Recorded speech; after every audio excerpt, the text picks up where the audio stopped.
بسم اللہ الرحمن الرحیم۔ السلام علیکم۔ روزانہ واقعات سننے کے لیے اس چینل کو سبسکرائب کریں۔ اسدالدولہ کے امراء میں سے ایک ترکی نوجوان تھا۔ اس نے یہ حرکت شروع کی کہ ایک مکان کی دیوار کے سوراخ سے اس مکان میں رہنے والی عورت کو دیکھتا تھا۔ اس عورت نے اپنے شوہر کو بتایا کہ یہ لڑکا روزانہ بہت دیر تک اس سوراخ سے دیکھتا ہے۔ اس نے میرا آرام حرام کر دیا ہے۔ جہاں گھر پر کوئی نہیں ہوتا دیکھنے والا یہی سمجھے گا کہ میں اس سے باتیں کیا کرتی ہوں۔ میری سمجھ میں نہیں آتا کہ میں کیا کروں۔ اس کے شوہر نے کہا کہ تو اس کے نام خط لکھ جس کا مضمون یہ ہو کہ روزانہ کھڑا ہونا بیکار بات ہے۔ جب عشاء کی نماز کے بعد اچھی طرح اندھیرا ہو جائے اور لوگ سو کر غافل ہو جائیں تو تم گھر میں آ جانا، میں دروازے کے پیچھے ہی کھڑی ہوں گی۔ چنانچہ اس کے بعد شوہر نے دروازے کے پیچھے ایک گہرا گڑھا کھودا اور اس کے انتظار میں کھڑا ہو گیا۔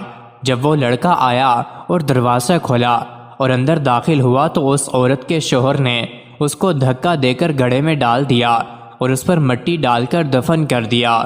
اس واقعے کو کئی دن گزر گئے، کسی کو کچھ خبر نہ ہوئی۔ اسدالدولہ نے دریافت کیا کہ فلاں شخص کہاں ہے۔ اس کو بتایا گیا کہ ان کا کچھ پتہ نہیں۔ اس پر وہ غور و فکر کرتے رہے، جہاں تک کہ اس تحقیق کی انہوں نے یہ صورت نکالی کہ ایک شخص کو اس مؤذن کو بلانے کے لیے بھیجا جو اس مقام کے قریب والی مسجد کا مؤذن تھا۔ اس مؤذن کو بظاہر سخت پکڑا اور اسدالدولہ کے سامنے حاضر کر دیا۔ پھر اس نے مؤذن سے کہا کہ 100 دینار لے لو اور جو کچھ ہم تم کو حکم دیں اس کی تعمیر کرو۔ جب تم اپنی مسجد میں جاؤ تو عشاء کی اذان زیادہ رات گئے یعنی دیر سے دے کر مسجد میں بیٹھ جانا۔ پھر سب سے پہلے جو شخص تمہارے پاس آئے اور تم سے تیری گرفتاری نافذ ہونے کی تحقیق کرے تو اس کی مجھے اطلاع دے دینا۔ اس نے کہا بہت اچھا۔ چنانچہ اس مؤذن نے ایسا ہی کیا اور جو شخص سب سے پہلے مسجد میں تحقیق کے لیے آیا وہ وہی شخص تھا جس نے لڑکے کو مارا تھا۔ اس نے مؤذن سے کہا کہ میرا دل تیری طرف لگا ہوا تھا اور تمہیں اس طرح گرفتار کر کے اسدالدولہ کی تم سے کیا غرض تھی؟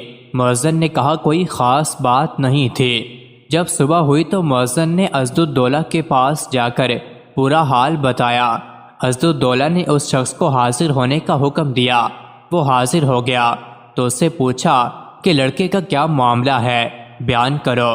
اس نے کہا کہ میں آپ سے بالکل سچی بات کہتا ہوں، میری بیوی بہت پردہ دار اور پاک دامن ہے۔ یہ شخص ہاتھ لگائے ہوئے اس کو دیکھتا تھا اور پریشان کرتا تھا اور میری بیوی بدنامی کے خوف سے اس شخص کے کھڑے رہنے سے پریشان ہو گئی تو میں نے اس کے ساتھ ایسا معاملہ کیا اور پوری تفصیل بیان کر دی۔ اسدالدولہ نے کہا کہ جاؤ سپرد خدا، نہ کسی نے کچھ سنا اور نہ کسی نے تم سے پوچھا، بے شک برے کام کا برا انجام ہوتا ہے۔ مزید ایسی ہی ویڈیوز کے لیے چینل کو ضرور سبسکرائب کریں۔